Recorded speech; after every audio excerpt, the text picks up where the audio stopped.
अस्सलाम वालेकुम नाजरीन, welcome to the late night show with Bilal Hussain. उम्मीद है आप खैरियत से होंगे और हमारा मुल्क इसी तरह शादबाद रहे। शो की शुरुआत करते हैं एक चंद लाइनों के साथ, एक अच्छी बात जो मैं हर रोज़ पेश करता हूँ, हर किस्त में पेश करता हूँ। फ़लसफ़ा कायनात का भी अजीब निज़ाम है, किसी की किस्मत पर दोष है तो किसी का नसीब की बात है। फ़लसफ़ा कायनात का भी अजीब निज़ाम है, किसी का किस्मत पर दोष है तो किसी के नसीब की बात है। लड़ रहा है हर कोई इसी मलाल में, लड़ रहा है हर कोई इसी मलाल में। मिल जाएगी मंजिल एक दिन, मिल जाएगी मंजिल एक दिन इसी राह में, मिल जाएगी मंजिल एक दिन इसी राह में। आज के मेहमान हमारे साथ मौजूद हैं। आप वीलॉगर हैं, आप कंटेंट क्रिएटर हैं और आप अपने फॉलोअर्स, अपने फ्रेंड्स के साथ बहुत ही खूबसूरत थॉट्स भी शेयर करते हैं, उनकी लाइफ जर्नी के हवाले से बात करते हैं। आप जानते ही हैं, मुझे पता है आप जानते ही हैं उनको, उनका आप तारुफ करवाते हैं। बहुत देर हो गई है। कवर नहीं हमारे साथ मौजूद हैं। कैसे हैं आप कवर नहीं? मैं बिल्कुल ठीक, आप खैरियत से हैं? अल्हम्दुलिल्लाह। कवर भाई, वीलॉगिंग कैसे शुरुआत की, कैसे इंटरेस्ट हुआ? ये कोरोना के बाद अपना इंडिपेंडेंट काम करना था, तो पंजाब से वापसी पर लाड़काना दोस्तों से मिलना था, कुछ क्लास फेलोज से। तो वहाँ पर लाड़काना गए तो सोचा मोइंजोदड़ो भी जाएं। तो मोइंजोदड़ो जाकर इरादा नहीं था, लेकिन वीडियो बनाई, सो उसका रिस्पांस बहुत अच्छा आया। तो वो वहाँ से वो एक स्टेपिंग स्टोन बना। अच्छा। फिर उसके बाद हेरिटेज कवर करना शुरू किया, सिंध का, फिर पाकिस्तान भर का। फिर उसके बाद एंटरटेनमेंट, इंफोटेनमेंट की तरफ आए और वो फिर वो चल रहा है सिलसिला। तो अभी फूड व्लॉगिंग कर रहे हैं आप, सिर्फ ट्रैवल कर रहे हैं, किस टाइप की फूड व्लॉगिंग के अलावा? जी, फूड के अलावा, क्योंकि मैं खुद फूडी नहीं हूँ। जी माशाल्लाह, मैं भी नहीं हूँ। हेरिटेज और एंटरटेनमेंट और इसके अलावा कुछ इंफॉर्मेटिव चीज़ें, इन चीज़ों पे काम कर रहे हैं। फूड का स्कोप बहुत ज़्यादा है, लेकिन क्योंकि मैं खुद फूडी नहीं हूँ, मैं फूड को इतना ज़्यादा एंजॉय नहीं करता, तो इस वजह से उस काम में अभी हाथ नहीं डाला। तो नॉलेजेबल चीज़ें शेयर कर रहे हैं आप? कोशिश है। अच्छी बात है, अच्छी बात है। अच्छा, किस टाइप का कंटेंट अभी तक आप बना चुके हैं और किस टाइप का आपको कंटेंट नहीं बनाया अभी तक? जैसे अभी फूड का बिल्कुल भी नहीं बनाया। फूड के अलावा जो बनाया है उसमें हेरिटेज के प्लेसेस हो गए। हेरिटेज के साथ साथ लाजमी नहीं है कि हेरिटेज की चीज़ें ही अच्छी हों, कुछ न्यूली कंस्ट्रक्टेड चीज़ें, उनको भी डिस्कवर किया। फिर साथ में कुछ ऐसे टॉपिक्स के व्लॉग्स जिन टॉपिक्स पे बात करना बाज़-औक़ात वो 18+ हो जाता है जी।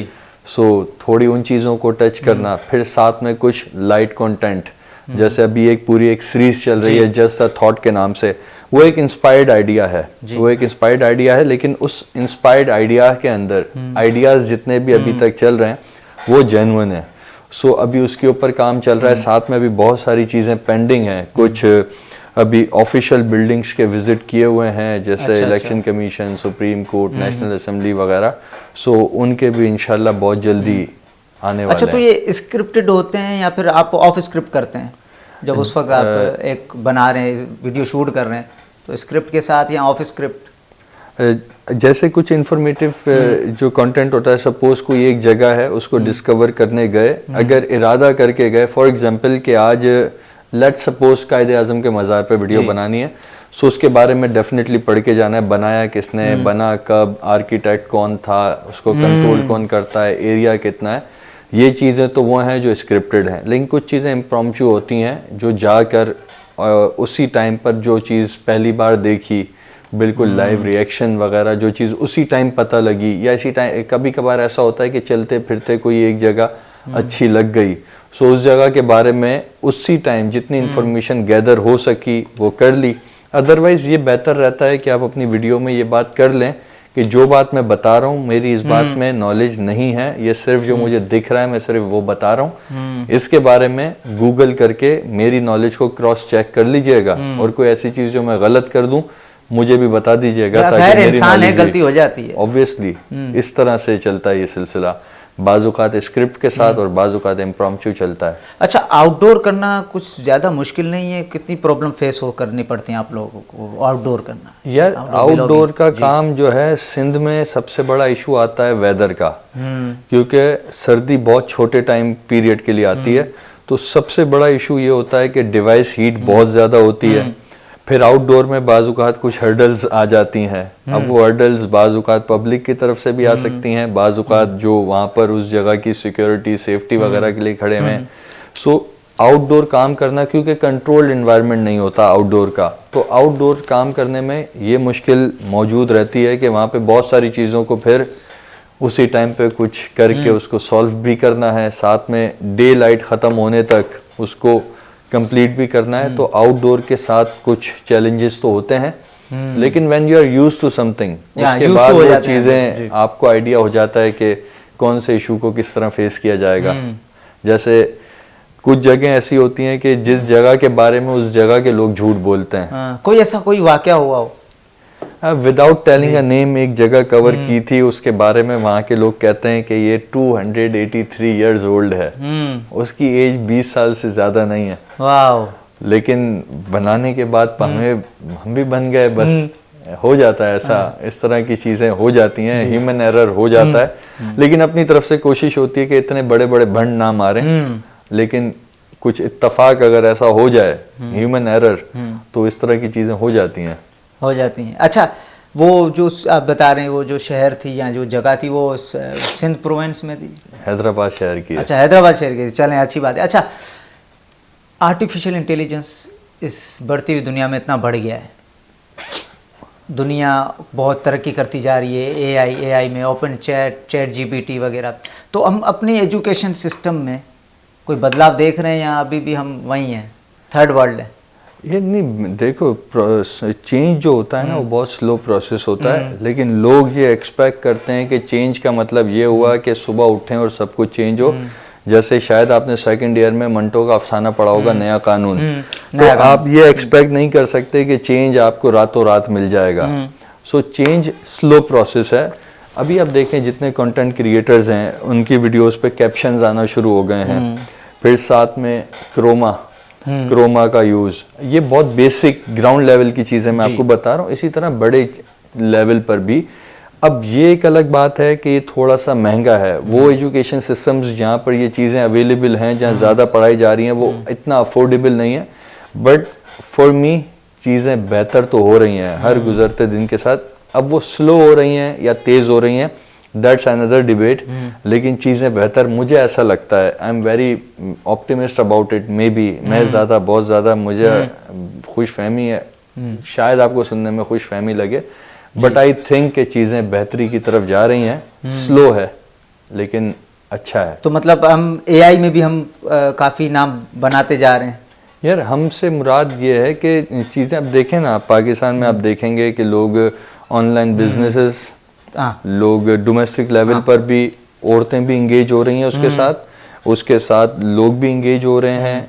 अब छोटे छोटे बच्चे, अगर आप इसको इस पर्सपेक्टिव से देखें, अगर छोटे बच्चे टिकटॉक वगैरह बना रहे हैं, they are coming into the digital world. अब वो उसका यूज बहुत अच्छा कर रहे हैं, प्रोडक्टिव कर रहे हैं या नहीं कर रहे, दैट्स समथिंग एल्स, लेकिन यूज तो कर रहे हैं ना। सो देखो, टेक्नोलॉजी विदाउट अवेयरनेस यूज हो रही है, विदाउट अवेयरनेस हो रही है, लेकिन हो रही है। सो मे बी, और मे बी नहीं, बट होपफुली अभी जो मिस यूज हो रहा है वो बाद में पॉजिटिव यूज की तरफ हम चले जाएंगे इंशाल्लाह। क्योंकि अगर आप पाकिस्तान को कंपेयर करते हो बाहर की दुनिया से, तो चीज़ें डायनेमिक्स बहुत डिफरेंट हैं, कल्चर बहुत डिफरेंट है, एजुकेशनल बैकग्राउंड बहुत डिफरेंट है। वो सारी गलतियाँ जो as a nation, as a human being अभी हम लोग कर रहे हैं, ये सारी गलतियां करके लोग सीख कर आगे बढ़ चुके हैं। It's a process of evolution. इस पे थोड़ा सा पेशेंस की जरूरत है, बट उसके साथ साथ राइट एफर्ट्स की भी जरूरत है। अच्छा, जो यंग जनरेशन, जो नए नए ग्रेजुएट बाहर जा रहे हैं कमाने के लिए, तो वो अच्छा कर रहे हैं, जा रहे हैं, मुल्क में पैसा ला रहे हैं, यहाँ इधर ही रह के उनको कुछ करना चाहिए? यार पैसा मुल्क में आ रहा है, मुल्क की इकोनॉमी अच्छी हो रही है, वन वे और अदर। इंजीनियर्स, डॉक्टर्स और बड़ी बड़ी डिग्रियां लेके बाहर जा रहे हैं लड़के। यार बेटर अपॉर्चुनिटी की तरफ जाना हर एक का हक है। हक तो है। अगर आप दुबई जाओगे तो दुबई में सिर्फ पाकिस्तानी तो आपको नहीं मिलेंगे, आपको अंग्रेज भी मिलेंगे, वो भी तो अपना मुल्क छोड़कर दूसरे मुल्क में आए हुए हैं ना। तो इसको इतना नेगेटिवली देखने की मुझे नहीं लगता ज़रूरत है। पूरी दुनिया अच्छी अपॉर्चुनिटी के लिए आगे बढ़ती है। So it's all right. दुनिया ग्लोबल विलेज है। और अगर अच्छी अपॉर्चुनिटी आपको जहाँ मिले, जहाँ आपको सर्व करने का मौका मिले, ये अच्छी बात है जो आपने कहा, वहाँ जाके पैसा यहाँ भेज रहे हैं, so it's good if you are earning a good livelihood और पीछे वालों को भी सपोर्ट कर रहे हो, तो आई थिंक इट्स गुड। अच्छी बात है। और ये जो अभी मुल्क की सूरत हाल चल रही है कि पूरा हमारे जो एक एक गली का बच्चा है या गली के हमारे जो बुजुर्ग हैं वो कह रहे हैं कि मुल्क इन्फ्लेशन में जा रहा है, इन्फ्लेशन में जा रहा है, आपकी नज़र में कहाँ जा रहे हैं? यार देखो, चैलेंजेस तो हैं, चैलेंजेस हैं, अब ये आप पर डिपेंड करता है आप उसको देखोगे किस नज़र से। अगर आपको मुल्क बुरी तरफ सिर्फ इसलिए जाता हुआ दिख रहा है कि आपकी पसंद की पॉलिटिकल पार्टी नहीं है, ये भी इस वजह से मुल्क आपको बुरी बुरी दलदल में जाता हुआ दिख रहा है, सेम काम आपकी पसंद के दौर में हो रहा हो तो आपको यही चीज़ें बेटर लग रही होती हैं, तो इसमें ओपिनियंस में सब्जेक्टिविटी भी होती है। सो हर बंदे के देखने का अपना नज़रिया है, वो उसको कैसा लग रहा है, मुल्क कहाँ जाता हुआ दिख रहा है। But I am not very much politically correct, तो इस बारे में मैं बहुत ज़्यादा, मेरी ओपिनियन इतनी वो नहीं होगी, मुझे नहीं लगता कि मेरी ओपिनियन में इतना वजन होगा। नहीं, अच्छी बात है। अच्छा, ये फ़लस्तीन के बारे में एक सवाल था मेरा कि जो बच्चे जो शहीद हो रहे हैं इस वक्त, कि एक कॉमन इंसान का, एक जो दुनिया में रह रहा है इंसान की, उसको क्या आवाज़ उठानी चाहिए? क्योंकि आजकल का ज़माना है सोशल मीडिया का, हर एक इंसान, हर एक कॉमन शख्स मैसेज भी, ट्वीट भी कर सकता है, पोस्ट भी कर सकता है, एक वीडियो भी शेयर कर सकता है, तो हमें क्या रोल अदा करना चाहिए? ये जिसकी जो कैपेसिटी है, अगर आपकी कैपेसिटी बहुत ज़्यादा करने की है तो आपको बहुत ज़्यादा करना चाहिए। आपकी कैपेसिटी बहुत थोड़ा करने की है, लेकिन एटलीस्ट आपको जिस पोजीशन में आप हो उस पोजीशन में जितना पॉसिबल हो सके, क्योंकि आप इसको अगर आपसे मुस्लिम पर्सपेक्टिव से ना भी देखो, अगर आप इसको ह्यूमन पर्सपेक्टिव से भी देखो, तो जुल्म तो बहुत भयानक किस्म का जुल्म हो रहा है फ़लस्तीन के मुसलमानों पर। सो जिस कैपेसिटी में जितना पॉसिबल है, like being a content creator, I made a video about it कि इसराइल ने फ़लस्तीन में बेसिक पैम्पर्स और ब्लेड और टूथपेस्ट और इस तरह की एक पूरी लिस्ट है, ऑफिशियल वेबसाइट पे अवेलेबल लिस्ट, ऑफिशियल वेबसाइट के ऊपर ये लिस्ट अवेलेबल है। उन बेसिक चीज़ों की भी आप वहाँ पर तरसील नहीं हो सकती, नहीं जा सकते फ़लस्तीन में। सो एक ह्यूमन क्राइसिस तो एक बहुत अरसे से था, लेकिन थैंक्स टू सोशल मीडिया और इसराइल की अपनी हरकतें कि अब लोगों को बहुत ज़्यादा क्लियरली नज़र आ रहा है कि कौन किस साइड पे खड़ा हुआ है। सो अपनी कैपेसिटी में लाजमी आवाज़ उठानी चाहिए। अगर आप एक प्रोग्राम करते हैं तो आपको उस पर प्रोग्राम करना चाहिए, अगर कोई राइटर है उसको लिखना चाहिए, अगर कोई वहाँ पर कोई सामान भेजने की पावर रखता है, इस्तात रखता है, उसको वहाँ पर सामान भेजना चाहिए। वॉट एवर जो भी आपकी कैपेसिटी है, जो भी आपकी कैपेसिटी है उसमें आपको लाजमी करना चाहिए। अच्छा, बीइंग ए कंटेंट क्रिएटर, आप एक जो नए नए उभरते कंटेंट क्रिएटर हैं जो अच्छे लेवल पे नहीं आ पा रहे, जिनको लोगों ने नहीं देखा अभी तक, उनको कोई मैसेज देंगे आप? काम करते रहें, मेहनत करते रहें, स्ट्रगल करते रहें, बनाते रहें, तो कभी ना कभी अगर एक काम पॉजिटिवली और बहुत कंसिस्टेंसी के साथ किया जाए, क्योंकि इसमें कोई टाइम फ्रेम तो नहीं है ना कि 1 महीने में होगा, 2 महीने में होगा या 3 साल में होगा। अच्छा, ये चीज़ आप भूल जाएंगे कब, वो आप बस करते रहें। यार ये देखें, ये तो ओवरनाइट भी हो सकता है, लेकिन ये ओवरनाइट सोच के ना करें। साल भी लग सकता है, 2 साल भी लग सकता है। आपने मुझे बुलाया, मैं कंटेंट आज नहीं बनाना शुरू किया था। I've been making content since like past 4 years शायद। तो आपको मेरे बारे में शायद 4 साल बाद पता लगा। जी। सो इसी तरह ही होता है, जस्ट कंसिस्टेंट रहें, दूसरे को देख के अपना काम चेंज ना करें बस। अच्छा, बेकार फिल्म्स के जो फाउंडर हैं मुबीन उलग भाई, उनके साथ भी आपके काफ़ी काम आया है सामने, तो कोई आगे कोई न्यू प्रोजेक्ट भी आ रहे हैं आपके? बहुत सारे। अच्छा, माशाल्लाह। उससे पहले कोई प्रोजेक्ट या बस यही आया था? इससे पहले हमारे पॉडकास्ट की सीरीज़ थी, इससे पहले एक मोनोलॉग्स की सीरीज़ थी। मैं और मेरी एक दोस्त होती थी इस्लामाबाद में, हमारा Shah.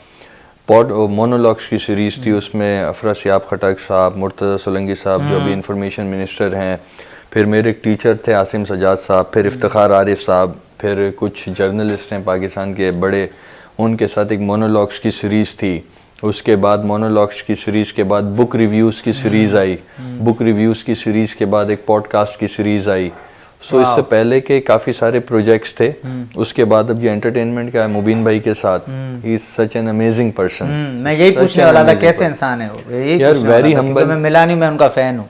Very humble, very down to earth. माशाल्लाह। ये बहुत इजी टू गो हैं, अगर आप उनके साथ मिलोगे तो आपको टफ फील नहीं करवाएंगे। He will make you feel at home, आपको बहुत इजी फील करवाएंगे। इस वजह से नहीं कि आप कोई कंटेंट बनाते हो, क्या as a human being. This is my experience with him. बहुत अच्छा, बहुत ज़बरदस्त। वाह वाह। तो अगर आप उनके फैन हैं तो आप उनका काम और काफ़ी अरसे से फॉलो कर रहे जी होंगे। जी जी, मैंने उनकी काफ़ी वाइन वीडियोस भी देखी हैं, सीरीज़ देखी हैं। अच्छा, मैं उनसे मिलूंगा भी इंशाल्लाह, ज़रूर, बहुत जल्द मिलूंगा। अच्छा, आजकल और ख़ासकर हमारे शहर कायद कराची की रूटीन बड़ी अजीब व गरीब है। रात में जागते हैं कराची वाले और दिन भर सोते हैं, सुबह में सोते हैं, शाम में सोते हैं। तो आपकी रूटीन कैसी है? यार काम पे डिपेंड करता है। अगर काम सुबह जल्दी है तो जल्दी जाग जाते हैं, नहीं है तो थोड़ा देर से जाग लेते हैं। So it depends on the routine. जिस दिन की जो रूटीन हो उस दिन की वो रूटीन होती है। अच्छा, सोने बस जागने जैसा की। काम वैसा बस को। हाँ वैसे लाइक इसमें कोई ज़्यादा प्रॉब्लम नहीं होती मुझे, फॉर्चुनेटली, अल्हम्दुलिल्लाह। सो काम पे डिपेंड करता है, कोई हार्ड एंड फास्ट रूटीन नहीं है। अच्छा, चाय लवर या कॉफ़ी लवर है? कॉफ़ी। अच्छा, कॉफ़ी। चाय लवर, चाय इतना नहीं। वो नहीं है, कॉफ़ी जितनी दे दें। नहीं, जितनी भी नहीं। हाँ। लवर में किसी भी चीज़ का नहीं हाँ, हूँ, बट चाय और Limited। कॉफ़ी में प्रेफरेंस हो तो कॉफ़ी। अच्छा, फेवरेट यूट्यूबर?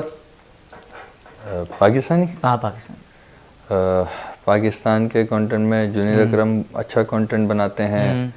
और पाकिस्तान में जो सबसे अच्छा कंटेंट अगर कोई बनाता है तो वो फैसल वड़ाइच हैं। फैसल वड़ाइच जी, हाँ वाकई। देखो सुनो जानो। देखो सुनो जानो, अब उनको ने अपना एक नया अलग चैनल भी बना लिया, फैसल फैसल वड़ाइच वड़ाइच व्लॉग्स। जी।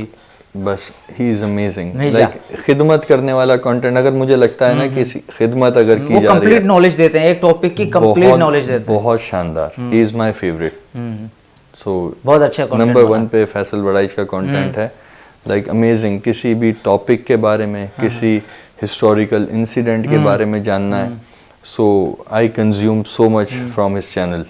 और सेकंड वे एंटरटेनमेंट में जुनैद अकरम के विट बहुत अच्छा है। और मुबीनुल हक का अगर लाइट एंटरटेनमेंट की बात करनी है, बिल्कुल लाइट ह्यूमर की, सो ये बेकार फिल्म्स वालों का लाइट ह्यूमर बहुत अच्छा है। इसके अलावा अभी भी अब तो बहुत सारे कंटेंट क्रिएटर्स हैं।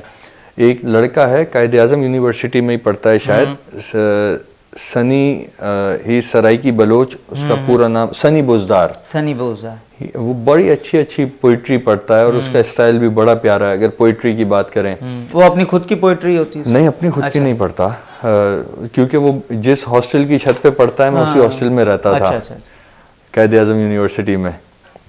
तो उसके हॉस्टल की छत से मुझे फिर बाद में नीचे लिखा हुआ भी देखा कि वो मेरी यूनिवर्सिटी का है। आई डोंट नो वो कौन से डिपार्टमेंट का है, मेरा कभी कोई इंटरेक्शन नहीं हुआ। फिर कंटेंट क्रिएटर में अगर आवाज़, खूबसूरत आवाज़ अगर आपने सुननी है तो नासिर महमूद खान। नासिर महमूद खान, कभी आपको मौका मिले सुनिएगा, खूबसूरत तरीन आवाज़। फिर स्टोरी टेलिंग में मोरो story telling. So there are some content creators जो बहुत अच्छा काम करें। सभी अच्छा करते हैं यार काम तो। हाँ, मेहनत में अजमत है। अच्छा, तो आपने एजुकेशन कैसे, आप इंट्रोवर्ट बच्चे थे या पढ़ाई में ज़्यादा इंटरेस्ट था, या बस पढ़ाई में दिल ही नहीं लगता था, मैं कुछ अलग करूँगा?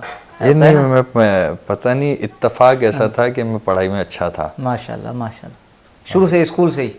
यार हाँ, इंटरेस्ट बहुत ज़्यादा पता नहीं था, स्कूल तक तो बहुत ज़्यादा इंटरेस्ट था। फिर पढ़ाई में बस सही अच्छा था, तो बस अब मैं अपनी क्या और क्या तारीफ करूं। और ये कराची में एजुकेशन आपने नहीं, मैंने हैदराबाद में की बेसिक, उसके बाद इस्लामाबाद से पढ़ा। इस्लामाबाद से पढ़ा पूरा, उसके बाद इस्लामाबाद से पढ़ा मैंने, उसके बाद चलें जी, प्रोड्यूसर साहब का कहना है कि ब्रेक की तरफ बढ़ते हैं।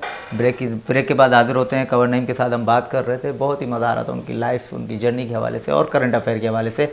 मिलते हैं ब्रेक के बाद। वेलकम, ब्रेक के बाद खुशामदीद। हम कवर नईम के साथ बात कर रहे थे लाइफ के हवाले से, उनकी जो कंटेंट के हवाले से, उनकी ज़िंदगी कैसे चल रही है उस हवाले से हम बात कर रहे थे। एजुकेशन पर थे हम। तो कवर नईम साहब, तो एजुकेशन आपने इस्लामाबाद से हासिल की? जी। तो कहाँ तक अपने एजुकेशन हासिल किए, कुछ यार व्यूअर्स को कुछ मैं बताएं। मास्टर्स किया कायदे-ए-आज़म यूनिवर्सिटी से, फिर उसके बाद एमफिल कर रहा था, तो बीच में कोरोना आ गया। अच्छा अच्छा, सो लास्ट 2020। जी, तो उसके बाद एमफिल बीच में रोकना पड़ा। हम्म तो अभी इरादा है रिज्यूम करने का, बट लेट्स सी। तो अच्छा, तो जैसे अब पोल्यूशन तो देख रहे हैं आप, पूरी दुनिया में ये बढ़ गया है, ख़ास करके हमारी थर्ड वर्ल्ड कंट्रीज़ में, पाकिस्तान, बांग्लादेश, इंडिया। तो पोल्यूशन को आप कैसे देख रहे हैं कि कॉमन में, एक तो गवर्नमेंट का काम है अपना वाटर पोल्यूशन सही करना, एयर पोल्यूशन के बारे में कुछ करना। एक कॉमन मैन जो है, एक आम आदमी, एक आम इंसान, एक आम शहरी पाकिस्तानी को क्या करना चाहिए जिससे पोल्यूशन ना हो, गंदगी ना हो?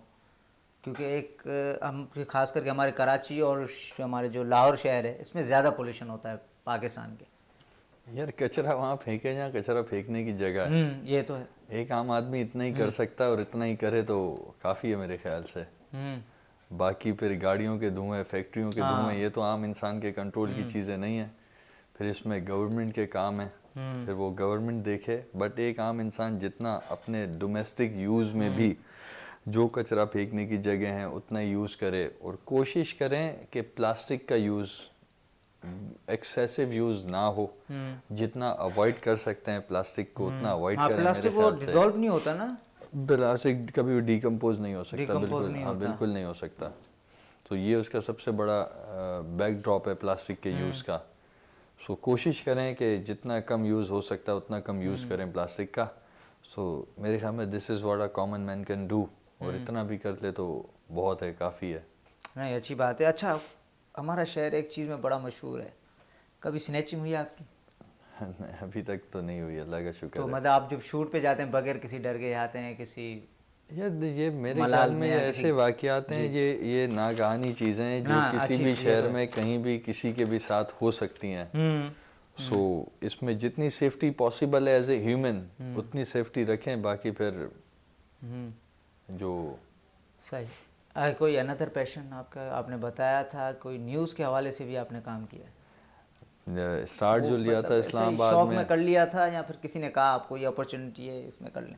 यार उस टाइम शौक भी था और सजेशंस भी थी दोस्तों की। हाँ। तो सजेशन को फॉलो किया, शौक को फॉलो किया, और बस फिर कुछ अरसे किया, लेकिन कुछ अरसे के बाद वो बहुत ज़्यादा मोनोटोनस सा हो गया था। सेम चीज़ें सेम चीज़ें सेम चीज़ें, तो वो बड़ी बेजारी सी हो गई थी उससे। तो फिर उससे थोड़ा सा ब्रेक ले लिया। तो अभी इसी में ही कंटेंट बस इसका है, अपना ब्लॉगिंग ही का ये फिलहाल अपना ये ही इरादा बस। है? अच्छा, माशाल्लाह माशाल्लाह। अच्छा, कोई हॉबीज आप? यार स्नूकर बहुत पसंद है, स्नोकर, सही है। स्विमिंग, स्विमिंग, और टू गुड। अगर अगर इस्लामाबाद हो जाना हो अब दोबारा तो हाइकिंग, ये चीज़ें पसंद हैं। सो अब लेकिन अब बहुत कम हो गया है इसको फॉलो करना। तो लेकिन जब जब मौका मिलता है इनमें से किसी भी चीज़ का तो लाजमी करते हैं। अच्छा, एक बड़ी आम चीज़ हो गई है कि क्रिंज तो कंटेंट क्रिएटर्स हैं जो जो कुछ भी अनाप शनाप बनाए जा रहे हैं, वो अच्छे कंटेंट क्रिएटर्स की बनिस्बत वो ज़्यादा फेमस हो रहे हैं, वो ज़्यादा दिखे जा रहे हैं। ऐसा क्यों? क्या एल्गोरिदम हो गया ऐसा सोशल मीडिया का? ऐसा क्यों?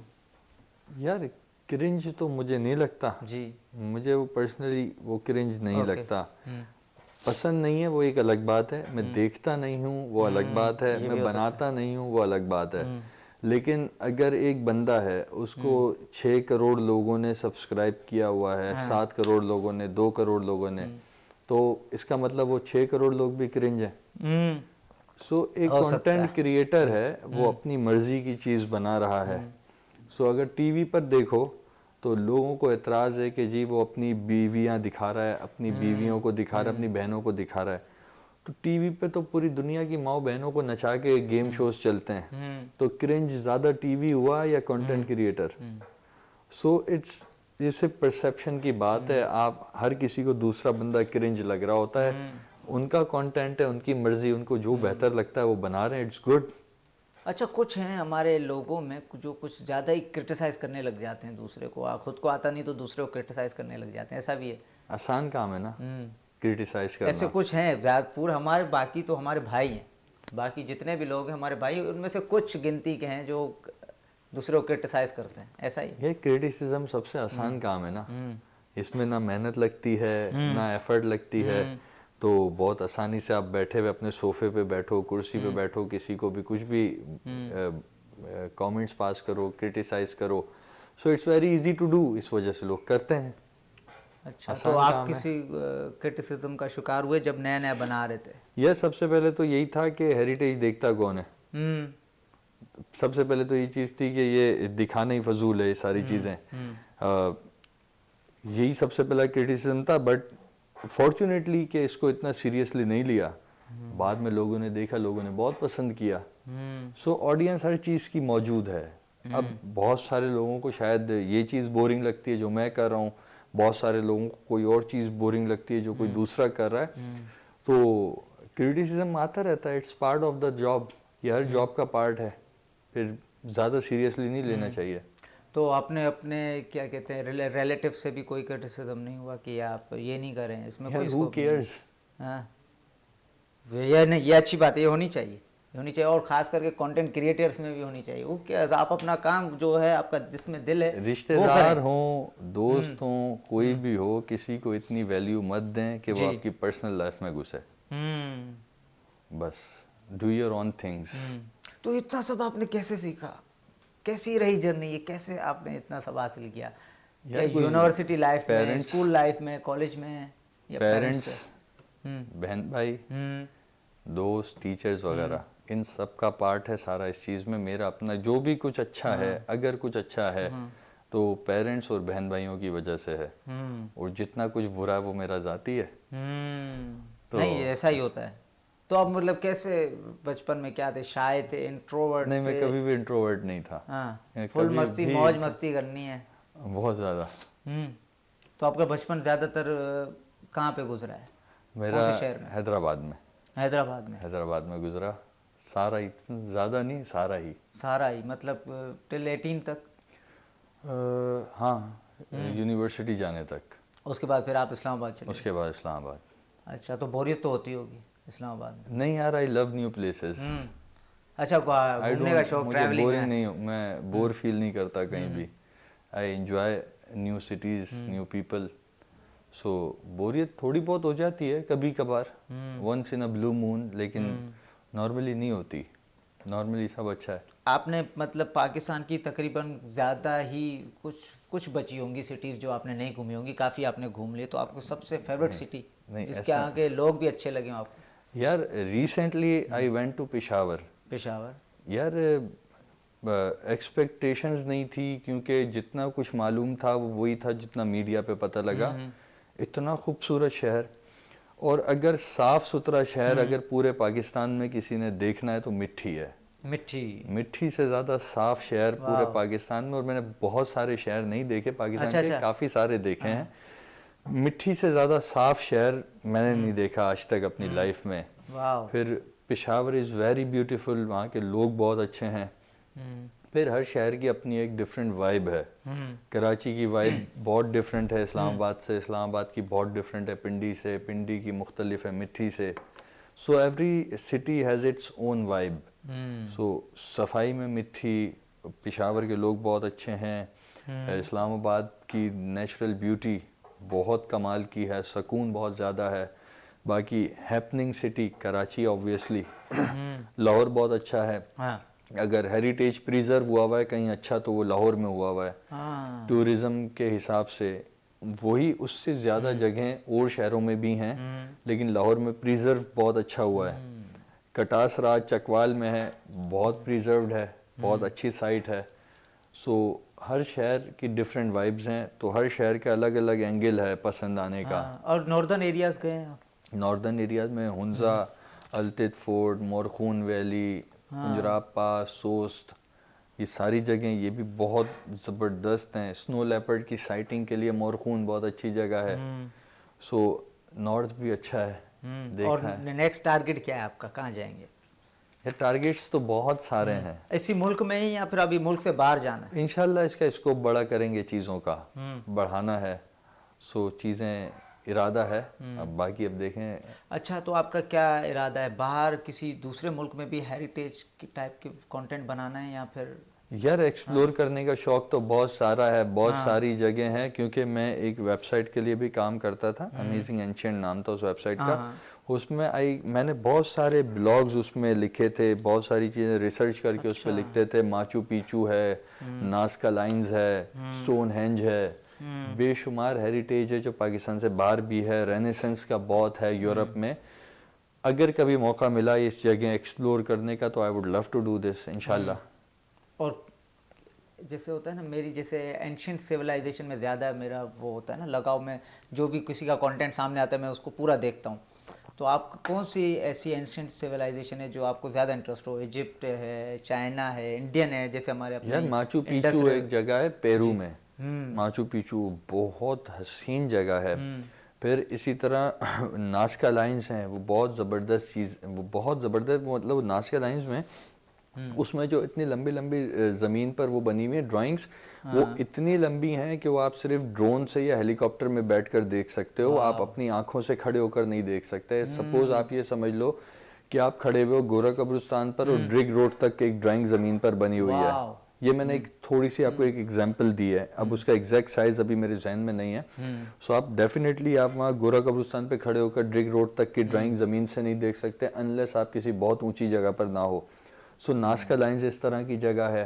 फिर जैसे आपने इजिप्ट की बात की, इजिप्ट में बहुत कुछ है, यूरोप में बहुत कुछ है जो रेनेसेंस की जगह है। वो जो है उनका आर्क डी करके नाम है उसका, I am forgetting the name right now. So इसी तरह इस्लामिक आर्किटेक्चर बहुत ज़बरदस्त है। ये सारी चीज़ें पाकिस्तान भर में, दुनिया भर में इंसान रहे हैं और सिविलाइजेशंस तकरीबन हर पार्ट ऑफ वर्ल्ड में रही हैं। सो हर जगह पर है हेरिटेज, हर जगह पर स्टोरीज हैं। सो स्टोरी हंट करने टारगेट होता है, अब वो जहाँ मिल जाए। तो बचपन से ये इंटरेस्ट था आपको? नहीं, इंटरेस्ट बचपन से नहीं था। एक कोर्स पढ़ा था हमने कल्चर का, फिर एक कोर्स हमने पढ़ा था अपना इसका क्या कहते हैं इसको, आई एम फॉरगेटिंग द नेम, हमारे कोर्स का नाम ही अभी जहन से निकल गया। एंथ्रोपोलॉजी जब हमने पढ़ी उसके बाद इंटरेस्ट इसमें डेवलप हुआ, ह्यूमन में और सिविलाइजेशंस में। उसके बाद ये शौक डेवलप हुआ था इन चीज़ों को एक्सप्लोर करने का, तो वहाँ से स्टार्ट हुआ था ये शौक। फिर इट्स गोइंग ऑन अभी तक। माशाल्लाह, अच्छी बात है, अल्लाह पाक आपको इसमें कामयाबी करे। अच्छा, तो एक्टिंग का शौक कभी रहा हो? यार स्कूल में बहुत किए, शौक कभी भी नहीं था। अच्छा, टैबलो वगैरह किए थे? बहुत किए थे। अच्छा, लेकिन शौक नहीं है। हाँ, किए बहुत हैं। तो मतलब कौन सी क्लास से शुरू किया था? यार ये 3-4 क्लास से शुरू हो गए थे और फिर ये चलते रहे मैट्रिक तक।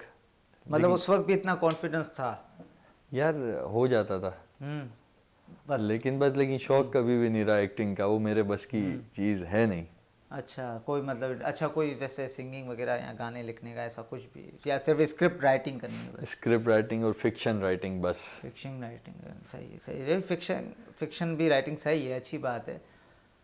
Favourite heroine? पाकिस्तानी? सारा खान। सारा अली खान। सारा अली खान, फलक शब्बीर की बीवी सारा फलक। अच्छा, फेवरेट हीरो? फहद मुस्तफ़ा। फहद मुस्तफ़ा। अगर आप एक्टिंग स्किल्स की बात करें तो सबा कमर। और हीरो में? हीरो फहद मुस्तफ़ा। एक्टिंग में? हाँ, एक्टिंग में फहद मुस्तफ़ा। उसकी बड़ी डाइवर्स है, बहुत डाइवर्स किस्म के रोल। एक्टर इन लॉ फिल्म मैं अब्दुल कादिर हूँ, और फिर उसके बाद कायदे आज़म वाली जो फिल्म थी, वो उसकी एक्टिंग कमाल है फहद मुस्तफ़ा की। It's amazing. अभी ये रिसेंटली एक मूवी आई थी, साल शायद हो गया उसको, 1 साल हो गया, मौला जट। फवाद खान और रमज़ाली अब्बासी, बिलाल लाशारी ने डायरेक्ट की थी। तो आप क्या देखते हैं, हमारी इंडस्ट्री जा रही है या हमारी इंडस्ट्री को किस चीज़ की कमी है अभी? फिल्म इंडस्ट्री पैसों की। अच्छा, स्पॉन्सरशिप की, प्रोड्यूसर्स की। कि बॉलीवुड से लोग कंपेयर तो करते हैं, बॉलीवुड का बजट भी तो फिर बजट के बहुत ज़्यादा मसाइल हैं। फिर डेफिनेटली वो टॉपिक्स, हर टॉपिक पे हमारे यहाँ फिल्म नहीं बन सकती। टॉपिक्स को चूज़ करने में भी लिमिटेशंस हैं। फिर लैंग्वेज बैरियर बहुत ज़्यादा है, एक सर्टेन लैंग्वेज के उससे बाहर नहीं निकलना। सो बहुत सारे हर्डल्स हैं। मैं फिल्म का बंदा नहीं हूँ, मैं एज एन ऑडियंस बता रहा हूँ सिर्फ।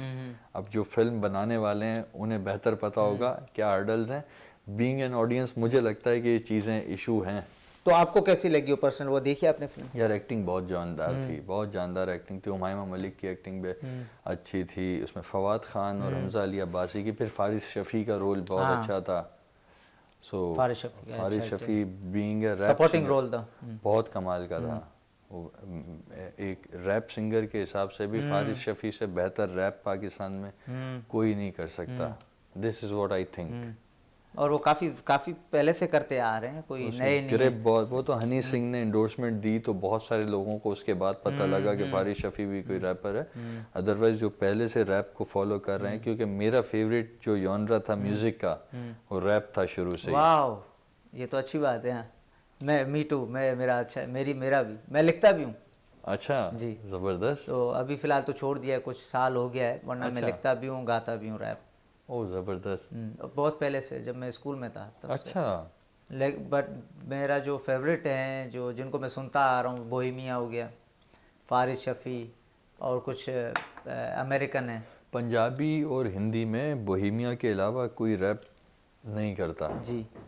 उससे बेहतर बोहेमिया का काली दिनाली, छोड़ दो, 8x10, तस्वीर, बोहेमिया की क्लास ही अलग है। ज़माना जाली, ज़माना जाली, फिर सिद्धू मूसेवाले के साथ जो सेम बीफ हाँ, था, सेम बीफ, फिर एक तेरा प्यार। एक तेरा प्यार। तो बोहेमिया की तो क्लास ही अलग है। बोहेमिया एक लेजेंडरी उसकी रैप क्लास ही हाँ। अलग है।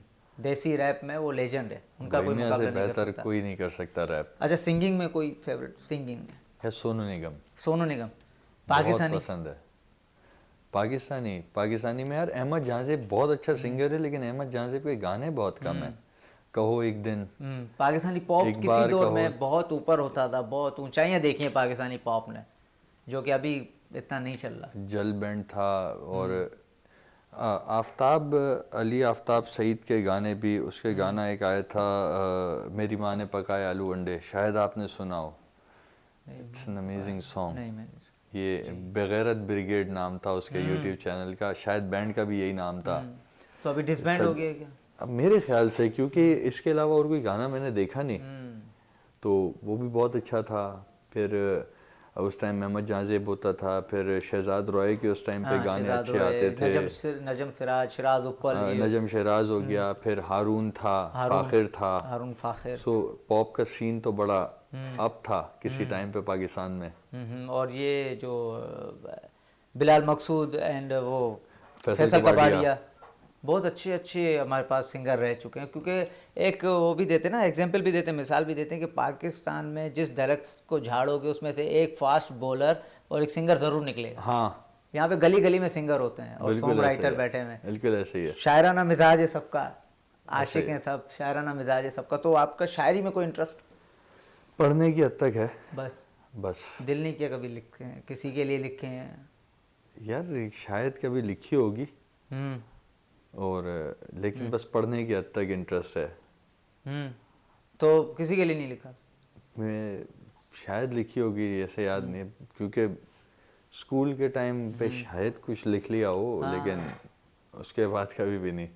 अच्छा, स्कूल के टाइम ही आपने काफ़ी चीज़ें शुरू कर दी थी, मतलब करते थे आप, टैबलो भी कर रहे हैं आप, कुछ लिख भी रहे हैं आप? यार हाँ, वो थोड़ा डायनामिक था। किताबी ज़माना था, अभी आजकल नहीं है इतना। यार अभी चीज़ें चेंज हो गई हैं काफ़ी ना। किताब लोग ई बुक्स वगैरह है, फिर लोग सोशल मीडिया से कंज्यूम कर रहे हैं, फिर लोग वीडियोस से सीख रहे हैं। सो मे बी शायद इस वजह से लोगों ने कम की है। मेरे टीचर कहते थे आप वीडियोस से ना याद नहीं कर पाओगे, पढ़ोगे याद कर लोगे बुक से। यार ये उनका पर्सपेक्टिव हो सकता है, क्योंकि हर किसी को लगता है कि मैं जिस तरीके से चल रहा हूँ वही तरीका सबसे अच्छा है। सब मेरे जैसे बने आप, ऐसा भी? मैं शायद, मुझे अगर मैं किताब पढ़ के सीखूं तो मुझे लगेगा आप भी किताब पढ़कर ही सीखोगे। मे भी आप किसी और तरीके से सीख लो, लेकिन हर बंदे को अपना वाला तरीका सबसे बेहतर हम तो लगता स्कूल है। में होते थे, हमारे कुछ दोस्त गाने सुन के याद करते थे पेपर। हर एक का अपना होता है। बहुत सारे लोग जब तक म्यूजिक ना चले वो पढ़ नहीं सकते। सो सर, हर एक के अपना अपना कुछ जगह पे उनकी चीज़ें सेट हुई हुई होती हैं, तो वो उसी हिसाब से चल रहे होते हैं फिर। अच्छा, नहीं नहीं, सही हकीकत, सही बात है। प्रोड्यूसर साहब कह रहे हैं वक्त की बहुत किल्लत है, आखिर में मैं सवाल करूंगा आपसे कि पब्लिक मैसेज कुछ दे दें यंग जनरेशन को, यार उसके बाद फिर stay इजाज़त पॉजिटिव रहो, ना उम्मीद होने की ज़रूरत नहीं है। बाकी जो शुरू में आपने कहा था, ना रिश्तेदार ना दोस्त किसी को भी इतनी वैल्यू मत दो कि वो आपकी पर्सनल लाइफ में घुसे। अगर आप कोई काम कर रहे हो उसको पॉजिटिवली करो, किसी दूसरे को नुकसान ना पहुंचे उससे। जो काम कर रहे हो कंसिस्टेंसी के साथ बस करते चले जाओ, हार नहीं मानो, बस हार नहीं मानो। अगर वो आपने वाकई में करना है तो, अगर करना है, अगर वो इतनी इम्पोर्टेंट है वो चीज़ आपके लिए कि आपको वो हर हाल में हासिल करनी है, तब तो उसको कंटिन्यू करो। अगर वो इतनी इम्पोर्टेंट नहीं है तो फिर आपकी लाइफ है, आपके डिसीजंस हैं। चलें जी, बहुत बहुत अच्छा लगा, बहुत मज़ा आया। कंवर नईम साहब के साथ हम बात कर रहे थे उनकी लाइफ के हवाले से, उनके कंटेंट के हवाले से, करंट अफेयर के हवाले से उनसे हमने बात की, उनसे बड़े मज़ेदार सवालात किए रूटीन के हवाले से। बहुत अच्छा लगा। मिलेंगे अगले हफ्ते। मुझे और कंवर नईम साहब को इजाज़त दीजिए, मिलेंगे अगले हफ्ते। अल्लाह हाफ़िज़।